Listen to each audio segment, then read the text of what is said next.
রাঙামাটি তীরন্দাজের আজকের পর্বে আপনারা দেখতে পাবেন যে ব্যাপার বলতো একটা জরুরি কাজ আছে বলে সেই যে বেরিয়ে গেলি আর ফেরার কোনো নাম নিচ্ছিস না। আরে বাবা, আমাদের বাড়িতে তো আজকে একটা জরুরি মিটিং আছে, তুই কখন আসবি? মিটিং? কিসের মিটিং? ওই তো কাকু একটু পরে বাড়ি চলে আসবে। আহিরি ওর বাবা মাকে নিয়ে সন্ধ্যাবেলা আমাদের বাড়িতে আসছে।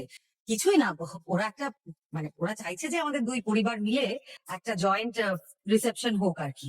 সেই জন্য কি মেনু হবে, কোথায় হবে না হবে, এইসব নিয়ে আলোচনা করতেই আসছে। আর আমাদেরও মনে হয় প্রস্তাবটা খারাপ না, শুধু শুধু এতগুলো টাকা খরচা করার তো কোনো মানে না হলেই ভালো আর। চেষ্টা কি রে মা? একদমই তাই। এই তো আমরা সবাই একসঙ্গেই আছি, নবারুণ আছে, তোর বড় দাদা বাবু, মেজ দাদা বাবু, বড় বৌদি, আমরা সবাই মিলে এই আলোচনাটাই করছিলাম আর কি। সবাই আলোচনা করছিলাম, ওরাও বললো প্রস্তাবটা ভালো। হুম, তোর সামনে সবাই বসে আছে তাই তো? একদম একদম। ঠিক আছে, ওদেরকে আসতে দে।